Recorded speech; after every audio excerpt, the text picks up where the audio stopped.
Demande de connexion avec photo ou sans photo? On va en parler dans cette vidéo.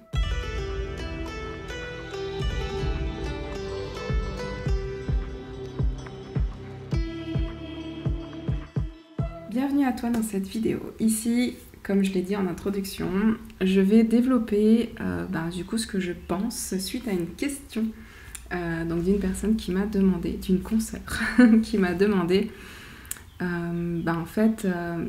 comment on pouvait faire le lien sans demander de photos. Comment est-ce qu'on pouvait faire le lien avec l'animal, ne pas se tromper d'animal dans la connexion lorsqu'on n'avait pas de photos. Donc, moi c'est Pauline et je suis consultante en connexion animale. Donc je vais te parler de tout ça. J'ai fait plusieurs séances au tout début de mon apprentissage avec les photos. Et puis au fur et à mesure, j'ai un peu laissé tomber, voilà, les photos. Et aujourd'hui, j'en ai pas besoin, pas forcément besoin. Si vous me les envoyez, c'est sympa parce que voilà, j'aime les animaux, donc j'aime les voir. Mais dans ces séances de connexion, dans cette reliance avec l'énergie, j'ai dit bien l'énergie, eh bien, la forme physique de l'animal, pour moi, n'est pas importante, d'accord? Après, ça va dépendre. Donc là, ce que je vous dis, c'est vraiment ma façon à moi de voir les choses, via mon prisme et via mes expériences, d'accord? Donc je vais vous expliquer mon point de vue sur le fait d'avoir une photo et le fait de ne pas en avoir. Sachant que s'il y a des communicants auxquels vous faites appel qui vous demandent des photos, ça ne veut pas dire qu'ils sont mauvais ou quoi, d'accord? Ça veut simplement dire que pour eux, c'est important d'avoir ces photos, les photos de vos animaux, pour pouvoir plonger à l'intérieur. C'est leur façon de travailler, leur façon de faire. Donc respectez bien ça, c'est important, d'accord? Comme ceux qui ne demandent pas de photos, ça ne veut pas dire aussi qu'ils sont nuls et qu'ils s'en fichent, d'accord? Mais c'est que c'est leur façon de faire aussi, c'est comme ça qu'ils se mettent dedans. D'accord? Donc on respecte vraiment les méthodes de chacun, chacune. Ça c'est super important, d'autant plus dans cet apprentissage et dans cette pratique de reliance à l'énergie. Alors, au tout début de mon apprentissage, j'ai appris avec un support photo. Et puis, j'avais besoin d'aller plus loin dans la reliance avec l'énergie, mais vraiment connaître l'animal, savoir qui il est, d'où il vient, etc. etc. Et dans une deuxième formation, donc j'ai voulu changer de formateur pour avoir autre chose, avoir une autre manière de faire, de penser, de voir. Et donc dans cette deuxième formation, on travaillait sans photo. Et ça m'a pas perturbée plus que ça. Voilà, je me suis même pas forcément posé de questions, mais de me dire mais comment je vais faire, mon Dieu, j'ai pas de photo. Je me suis vraiment laissée guider par cette personne-là. Et donc, je me suis rendu compte aussi qu'en fait, ça fonctionnait très bien sans photo, aussi bien avec que sans. Alors, mon avis par rapport à ça, c'est que je pense que pour les personnes qui sont qui n'ont pas assez confiance en eux, ou que le mental est très très très très présent, ou qui ont peur justement que ce soit le mental qui prenne le dessus, d'avoir une photo. En fait, on peut se dire, tiens, attends, l'animal, il est par exemple petit, on a un chihuahua sur la photo qui a des troubles du comportement par exemple. Et là, le mental a toute sa place pour analyser. Analyser la photo, analyser la posture, le comportement, l'environnement qu'il y a autour. Voilà, donc ce qui fait que déjà, on a une base d'a priori, ou une base de « je pense que », déjà avant de commencer de se mettre dans ce mode connexion. Donc c'est plus facile, je pense, de se détacher quand on n'a pas le visuel, quand on n'a pas la forme physique de l'animal et l'environnement qui l'entoure. Parce que ça permet vraiment d'ouvrir et de s'attendre à tout et à rien. Et de ressentir l'énergie. L'énergie qui est là, l'énergie qui est dans le corps, de ce qui il est vraiment, l'identité de l'animal, c'est important. Donc ça pour moi c'est quelque chose d'important. Comment est-ce qu'on fait le lien?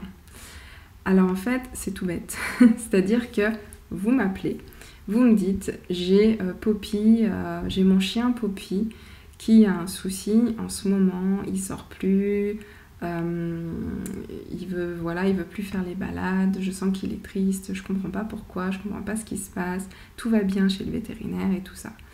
Et donc, moi, déjà, j'ai le lien entre Poppy et sa gardienne. Par exemple, Elodie, qui est la gardienne, et Poppy.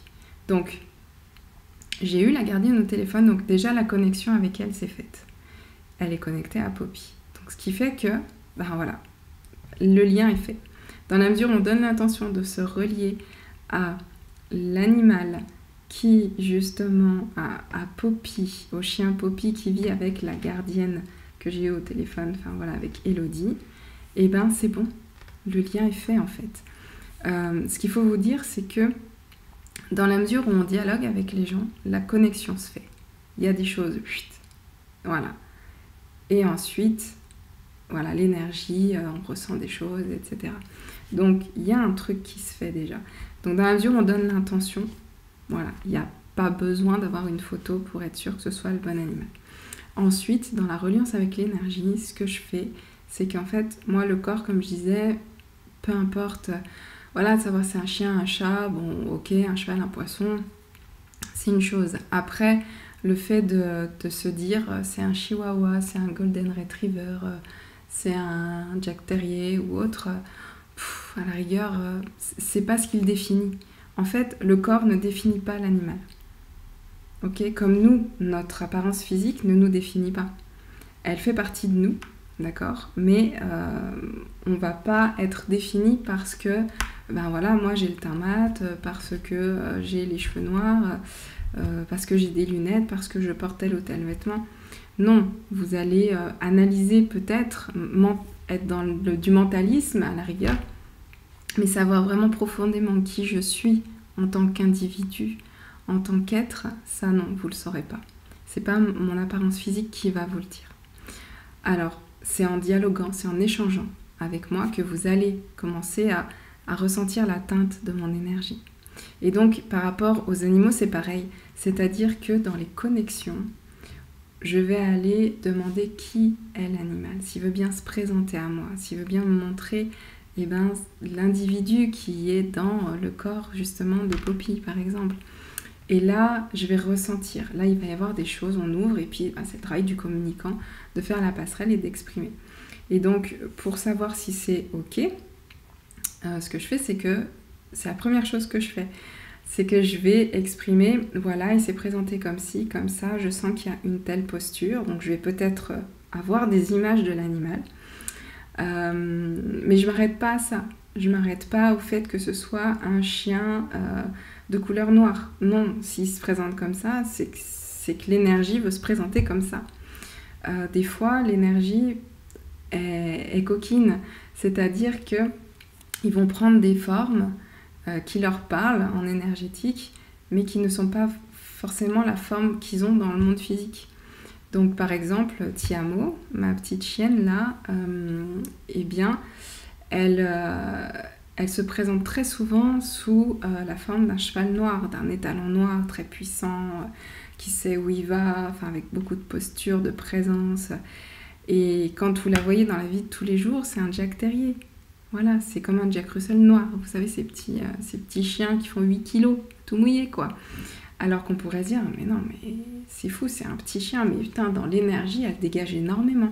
Donc du coup, il y a vraiment des choses qui sont différentes, en fait, entre le visuel et ce qu'on ressent. Donc c'est pour ça que parfois, c'est peut-être mieux de ne pas avoir de photos pour pas avoir cette influence, ne pas être influencé, peut-être au début, avoir vraiment ce recul et de se dire, ok, de toute façon, j'ai le nom de l'animal, j'ai la gardienne, le lien est fait, et on y va. On plonge dedans, et puis on exprime ce qu'on ressent. Donc voilà par rapport à cette vidéo, donc photo ou pas photo, ça va dépendre du communicant avec lequel vous allez faire ces séances. Et tout est juste, d'accord ? Si vous demandez une photo, c'est que c'est ok, c'est que c'est sa façon de travailler. Si vous en demande pas, c'est que c'est ok et c'est que c'est aussi sa façon de travailler, d'accord ? Mais les deux sont possibles.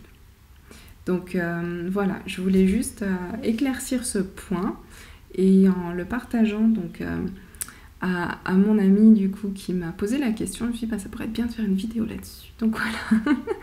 Donc voilà. Si tu pratiques la connexion animale, que tu regardes cette vidéo, j'aimerais bien avoir ton retour et ton ressenti par rapport à ça. Si tu as testé avec photo, si tu as testé sans, et qu'est-ce qui est le plus naturel pour toi du coup dans tes séances avec les énergies des animaux. Je te dis à très vite et n'hésite pas à mettre un pouce et à partager si cette vidéo t'a plu. Bye bye.